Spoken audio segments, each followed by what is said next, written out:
Di video kali ini gue mau ngebahas tentang calon duet maut di pertandingan nanti melawan Barito, siapa dia, dan ada tentang Jizz yang gue akan bahas tuntas, dan pemain yang cedera dan pemain yang siap tampil siapa aja.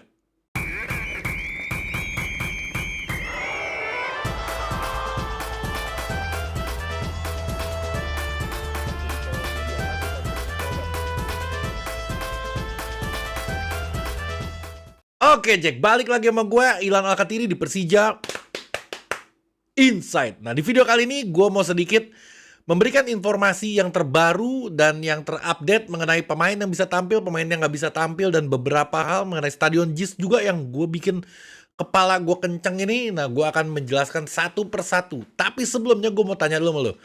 Dari video gue, layar yang gue tampilkan di sini dan mikrofon baru gue ini lebih baik atau enggak? Mungkin dari suaranya lebih bagus atau gambarnya lebih bagus atau enggak? Lo komen di bawah, kasih tahu gue, karena gue selalu akan mengupdate dan memperbaiki kualitas video gue. Kalau mikrofon sih gue yakin lebih bagus dari sebelumnya ya. Nah, kalau layar gue nggak tahu, coba lo ikut bantu komen supaya gue bisa terus memperbaiki. Gitu Jack. Oke, gue mulai aja langsung dari yang pertama.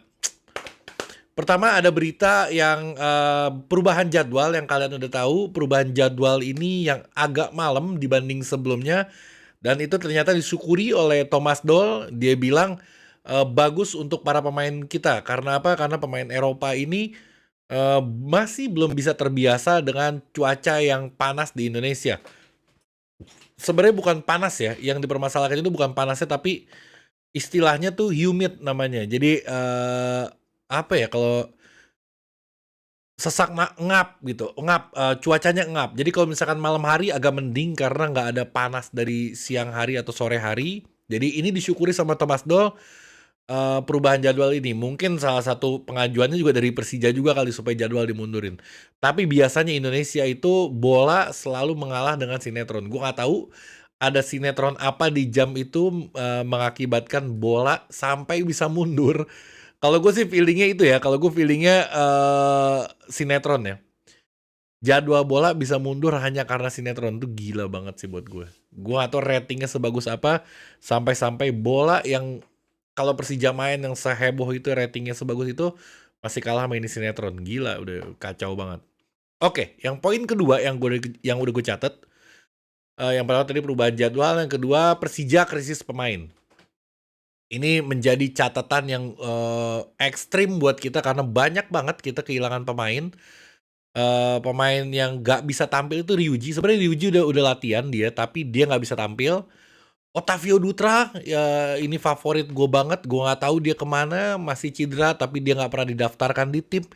Nggak jelas posisinya, tapi gue berharap kalau dia bisa tampil lagi. Bayangin, keren banget kalau misalkan Otavio Dutra bisa dengan Kudela dan Ferrari atau Hansamu. Aduh, itu bakal keren banget sih. Kalau Otavio Dutra bisa, paling nggak ada pelapis yang kualitasnya sama dengan pemain inti lah dibanding yang sekarang gitu. Terus ada siapa lagi yang nggak bisa? Osvaldo Hai masih lama. Osvaldo Hai masih sekitar 2 bulanan lagi info terakhirnya. Gue berharap banget pemain ini bisa main karena ini orang keren banget permainannya. Tapi kayaknya agak-agak panjang untuk Osvaldo Hai ini. Terus siapa lagi? Hamra Hehanusa juga ragu ditampilkan, walaupun sembuh juga nggak pernah dimainin juga dia. Nggak ngaruh-ngaruh amat untuk Hamra Hehanusa sih. Oke, pemain yang nggak bisa tampil lagi tapi bukan karena cedera itu adalah Muhammad Ferrari, ada Cahya Supriyadi, Alfredo Niko, Frankie Misa, dan Ginanjar. Oke, gue akan jelasin satu-satu. Kalau Ferrari ini dia penting banget karena apa? Karena dia tercatat sudah, kalau gue salah koreksi, 7 kali tampil di Persija. Terus untuk Frankie Mama Mia Misa, dia udah 6 kali. Untuk Ginanjar 5 kali. Bayangin, banyak juga Ginanjar. Dan Niko 3 kali. Gue favorit gue di antara semua ini adalah Frankie Mama Mia Misa dan Niko. Kalau Ferrari nggak usah favorit, memang dia calon legendanya di Persija. Jadi gue suka banget sama Niko. Kenapa? Karena kayaknya baik orangnya. Gue hanya sesimpel itu sih. Gue nilai orang tuh ya baik aja udah. Soalnya gue ngeliat Niko selalu senyum mainnya, terus di latihan apa dia selalu menebar aura positif. Itu yang gue suka dari dia sih. Anak muda yang cukup sopan. Oke, yang berikutnya dari apa nih? 4 pemain asing kita. Hano Nano Behrens, Abdullah Habibi Yusuf Helal, terus ada Michel Kremenchik, Mika, ada Kudi, semuanya diperkirakan bisa tampil. Sembuh semuanya, alhamdulillah. Jadi kemarin yang sempat diragukan adalah Abdullah Yusuf Helal. Jadi Abdullah Yusuf Helal ini dia cederanya nggak parah tapi kambuhan gitu. Jadi dia sakit di pinggang, tapi bukan karena pinggangnya. Udah gue jelasin beberapa kali kalau nggak salah. Dia sakit pinggang itu karena ankle-nya. Agak aneh. Jadi ankle-nya itu kayaknya agak bermasalah, mengakibatkan dia terlalu ngasih beban ke, kalau nggak salah ankle sebelah kanan pas sebelah kiri gitu. Dia ngasih beban ke yang satu laginya. Dengan dia ngasih beban ke badan yang satu laginya lebih banyak, otomatis pinggangnya itu akan goyangnya nggak akan stabil. Itu menyebabkan dia sakit pinggang. Ditambah rumput kita rata dan keras. Jadi ya itu yang mengakibatkan beberapa pemain kita cedera. Hanno Behrens juga sempat cedera waktu itu betisnya karena alasannya cuma satu, ya rumputnya keras, tanahnya bukan rumputnya, tanahnya keras. Jadi harusnya diguyur, biasanya diguyur sih memang, tapi harusnya diguyur lebih banyak lagi supaya lebih lembab atau lebih lembek lagi gitu. Oke. Terus masalah nanti dulu gua yang di JIS gua akan bahas di akhir karena itu bikin gue panas gue. Apalagi ada head to head mengenai lawan Barito nanti. Head to headnya begini, ada 6 penampilan terakhir. Dari tahun 2019 kita seri melawan Barito. Tahun 2019 yang sama di liga yang sama di home waktu itu. Di away kita seri, di home kita menang 1-0. Piala Menpora kita menang juga 1-0.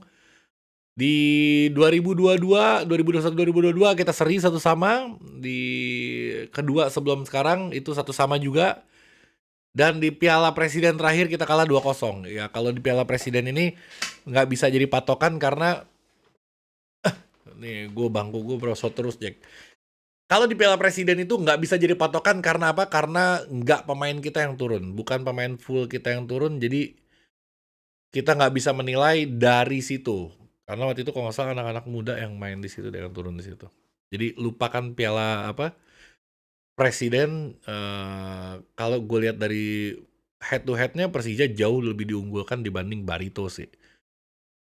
Terus apa lagi yang perlu gue bahas? Yang terakhir udahlah gue langsung aja ke Stadion JIS. Ya salam, ini mic gue asik ya. Keren nggak suaranya? Mantap Jack. Stadion JIS nggak bisa dipakai oleh Persija Jakarta. Gue pada udah nggak sabar untuk nonton di situ, tapi ternyata nggak bisa dipakai. Alasannya simple, kata PSSI atau siapalah oknum di sana, belum standar FIFA. Ya salah. Belum standar FIFA, gue bingung. Banyak pertandingan resmi FIFA yang dimainkan di Indonesia, ada di Patriot, di Sleman waktu itu main juga. Nggak tahu ya, Sleman AFF apa pertandingan apaan ya? Itu nggak FIFA ya. Banyak lah stadion yang resmi FIFA yang dimainin di stadion Indonesia yang jauh lebih jelek dibandingkan JIS. JIS jauh lebih bagus. Dan kalau alasannya waktu itu ada salah satu oknum di PSSI itu bilang karena nggak ada track larinya. Aneh ini orang. Nggak ada track larinya lo, gila lo. Padahal lu stadion dimanapun di Liga Inggris nggak ada track larinya, tapi bisa dipakai Piala Dunia, bisa dipakai Euro, bisa dipakai ajang internasional segala macam. Kenapa hanya JIS yang nggak bisa? Dan lucunya, konser boleh. Waduh, ini nih.